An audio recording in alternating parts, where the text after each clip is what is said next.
Bonjour à toutes et à tous.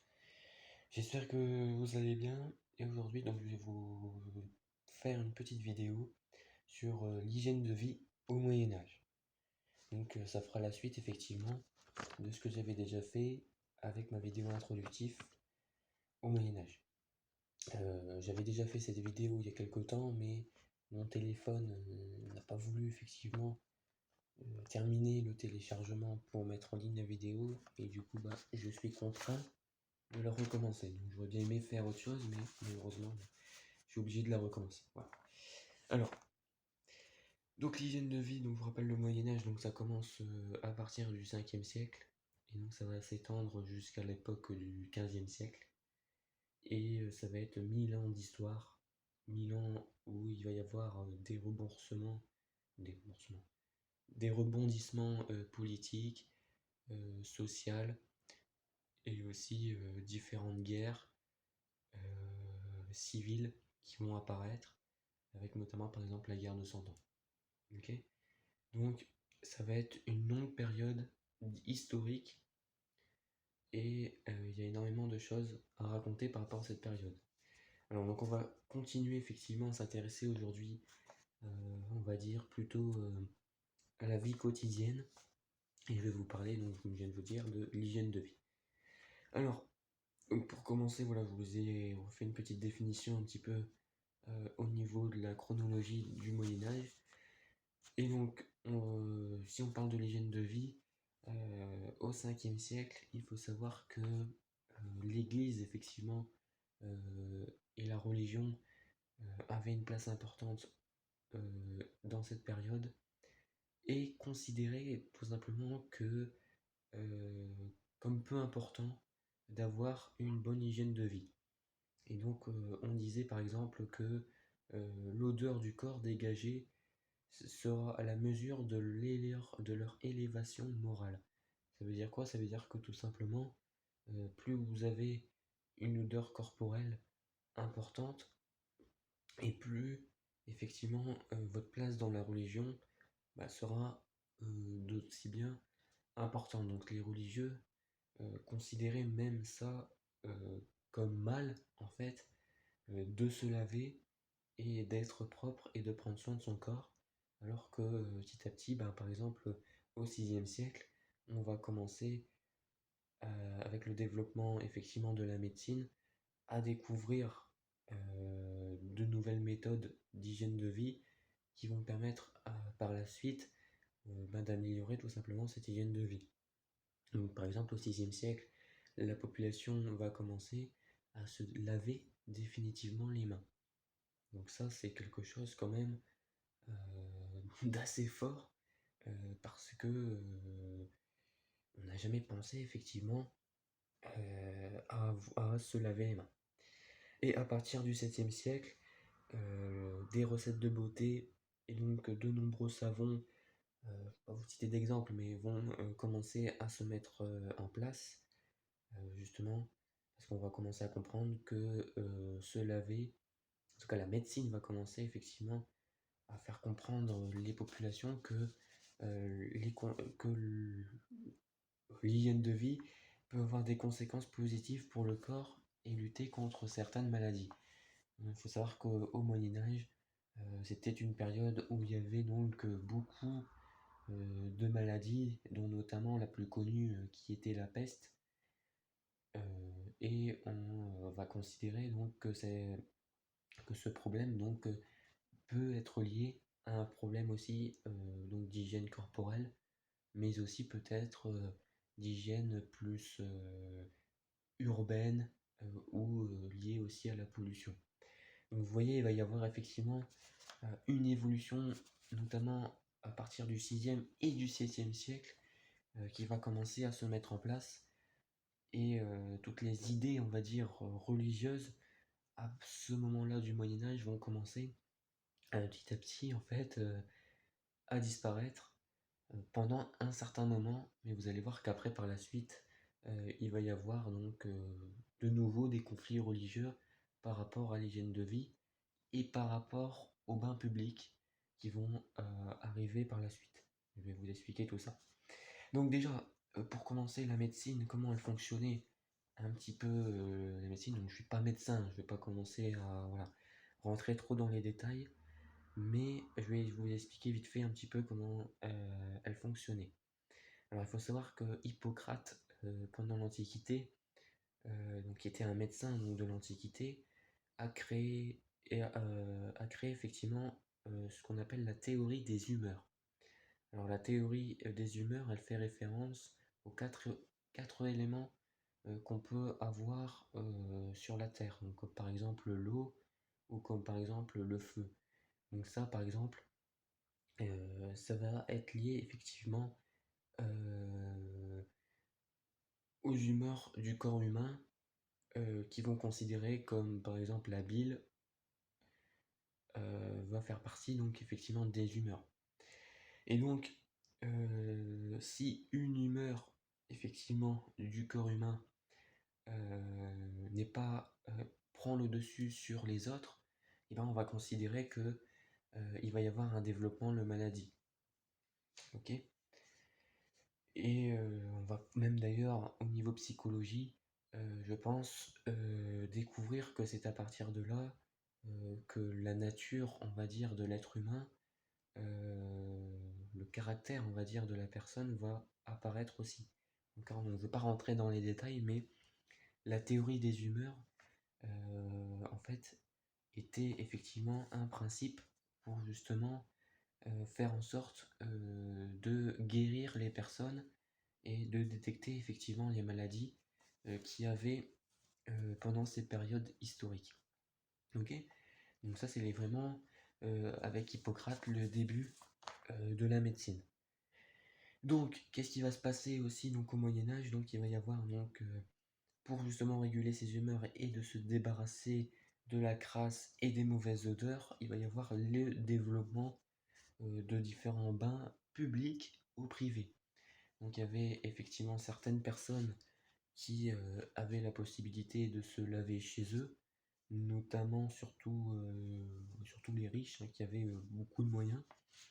Donc par exemple, on avait donc effectivement les riches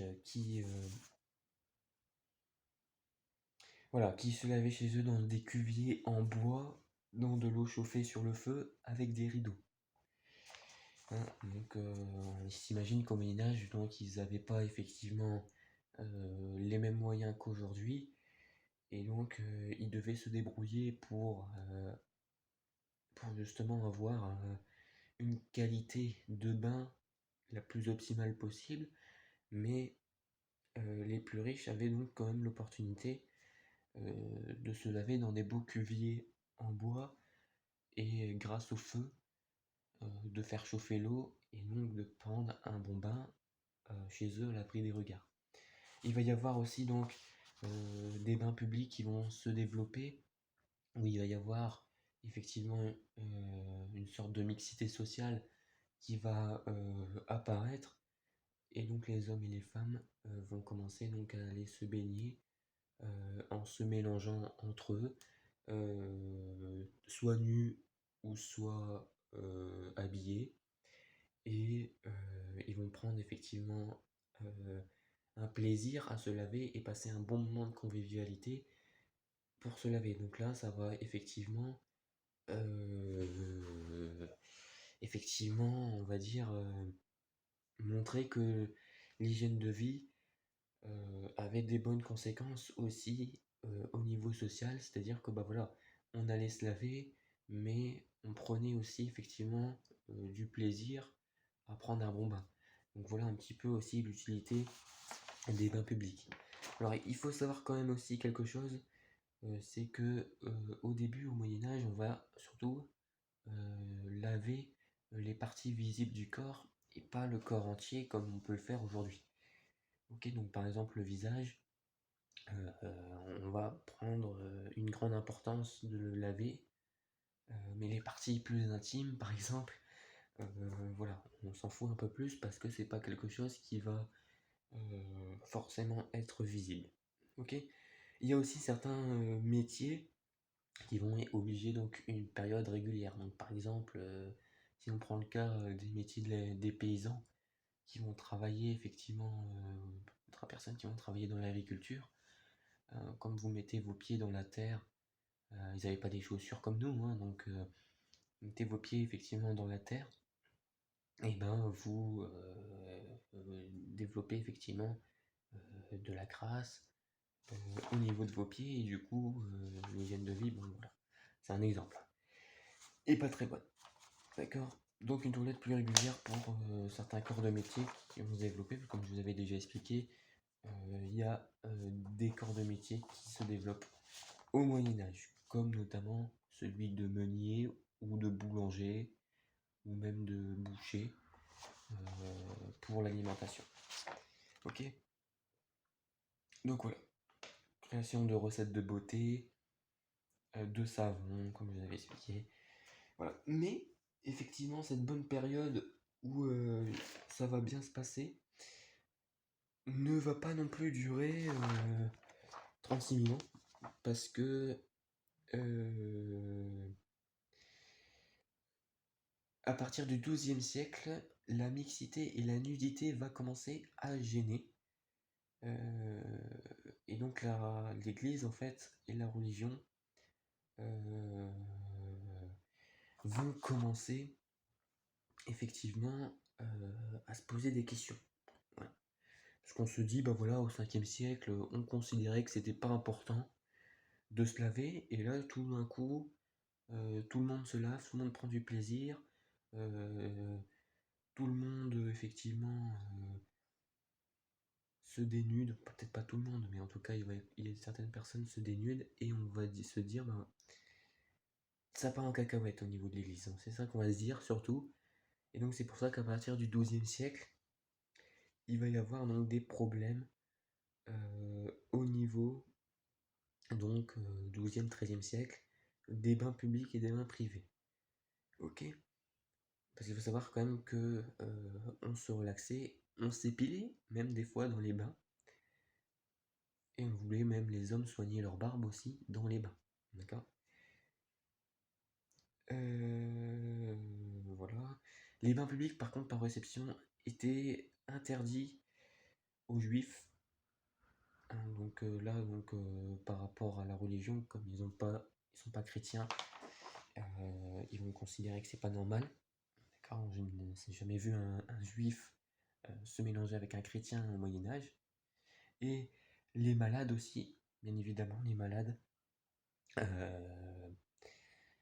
Car voilà, ils sont malades, donc si ils transmettent effectivement des bactéries ou des virus, bah, ça le fait pas. Même interdit aussi, la prostitution était interdite. Ok. 13e siècle, donc ces lieux vont être dégradés, mal perçus, et considérés comme immoraux, voire violents par l'Église. Et donc, à partir du 15e siècle, on va commencer à construire des étuves proches des monastères pour avoir une meilleure surveillance et séparer les hommes et les femmes. Tout simplement parce que l'Église reprend, on va dire, le dessus, et mécontente effectivement euh, de ce qui se passait auparavant. Et du coup, ils vont considérer que ça va au-delà de la religion, et donc commencer à mettre en place ce genre de choses comme la séparation des hommes et des femmes, et la construction des études proches des monastères pour surveiller. Voilà. Donc il va y avoir de plus en plus de pudeur, de plus en plus de peur effectivement à se dénuder, voilà, de plus en plus de peur à se sentir propre. Voilà. D'accord. Et au XVIIIe siècle, on va même considérer que les bains vont carrément disparaître, parce que on a un doute effectivement sur l'hygiène qui va être douteuse, et on considère aussi que les vêtements sont plus lourds et sont plus désagréables à porter, liés à l'hygiène de vie. Voilà. Donc en gros, euh, il y a effectivement un moment au début, au 5e siècle, où on considère que c'est pas important de se laver, et au fur et à mesure de l'évolution de la médecine, l'hygiène de vie, au niveau en termes d'hygiène corporelle, va reprendre le dessus, et derrière, ben, on va reconsidérer que c'est malsain. Voilà. Donc après, l'hygiène domestique, par exemple, si je vais vous parler un peu de l'hygiène domestique, là, par exemple, il va y avoir beaucoup de rigueur et beaucoup de respect par rapport à l'hygiène domestique. Et par rapport à l'hygiène corporelle, on prend effectivement une plus grande importance au Moyen Âge, parce que les sols vont être balayés, lavés, les meubles, donc on va retirer effectivement la poussière des meubles, les ustensiles aussi sont lavés régulièrement à l'eau et au sable. D'accord. Les coffres, les placards donc sont installés effectivement aussi à l'abri de la poussière, et les lits sont faits chaque matin, ainsi que les draps sont changés, et les linges et la lessive aussi qui est faite régulièrement. Donc vous voyez qu'il y a quand même une sacrée différence au niveau de l'hygiène domestique par rapport à l'hygiène corporelle. Ok. Donc au niveau des toilettes par exemple, par contre au niveau de l'hygiène, comme je vous le disais, peut-être en début de vidéo vite fait, urbaine, là par exemple, c'est pas trop ça. Parce que il y a beaucoup d'odeurs, il y a beaucoup de bruit aussi, et voilà, et les animaux, vous imaginez un petit peu la vie au Moyen-Âge, où par exemple les animaux donc partaient dans tous les sens, les gens faisaient leurs besoins dans les rues, ce qui faisait qu'il y avait des mauvaises odeurs, et aussi au niveau de la pollution, il va y avoir des problèmes aussi, car là aussi, on n'a pas encore effectivement fait des progrès et de belles évolutions par rapport pour justement limiter les problèmes de pollution. Il y aura de la pollution sonore, il va y avoir de la pollution avec le développement de certaines industries petit à petit. Euh, et donc, ça va avoir aussi des conséquences sur l'hygiène, on va dire, plus urbaine et rurale. Voilà. Donc, voilà, crasse dans les rues, les ordures aussi, hein, ça faut pas l'oublier, des corps qui sont jetés, hein, il n'y avait pas encore des cimetières, hein, donc, les corps étaient effectivement jetés un peu partout, il y avait certainement du sang. Voilà, ça se poignardait, donc bam, forcément, bam, ça coupait des têtes, ça laissait des têtes dans les rues. Donc on imagine, voilà, le Moyen Âge euh, que c'était pas une période, on va dire, très très propre, hein, en termes d'hygiène générale, même si effectivement on a fait des efforts au niveau de l'hygiène corporelle à partir d'un certain moment, et même si l'hygiène domestique était très respectée. À part ça, les historiens ont beaucoup. C'est pour ça d'ailleurs que les historiens considèrent cette époque un petit peu comme crasseuse et dégueulasse, parce que, désolé pour ces mots employés, mais c'est vrai que l'image que dégage le Moyen Âge peut des fois être mal perçue, mais pourtant, ça n'empêche pas que ça reste quand même une période d'évolution où il va y avoir par exemple des meuniers qui vont se développer, des beaux métiers comme les artisans, les boulangers qui vont se développer. Euh, voilà, on va y avoir effectivement, même au niveau de l'alimentation, la fabrication de pain, la fabrication de farine. On va développer aussi de nouveaux outils. On va commencer à créer de belles églises, de belles cathédrales. On va y avoir le développement effectivement des pierres. Enfin voilà, il y a plein de choses au Moyen Âge qui expliquent aussi que il y a eu de belles évolutions. Ça reste pas une période si dégueulasse et si cruelle que ça, mais c'est vrai qu'avec les guerres et avec les problèmes d'hygiène qu'il pouvait y avoir, les historiens avaient tendance à considérer que c'était une période moyenne. Donc c'est pour ça aussi qu'on appelle ça le Moyen Âge. D'accord?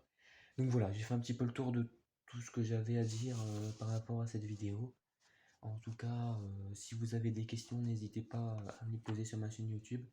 N'hésitez pas aussi à aller sur mon compte Instagram, La Culture de Tang Tang, où vous allez effectivement retrouver mes nouvelles vidéos. Donc c'est une chaîne qui est en cours de développement, mais petit à petit je vais continuer effectivement à essayer de valoriser au mieux ma chaîne YouTube pour que dans les mois et les années à venir, il y ait de plus en plus de monde et de plus en plus de personnes qui s'intéressent à mes vidéos. Voilà. Donc n'hésitez pas aussi à liker. Voilà.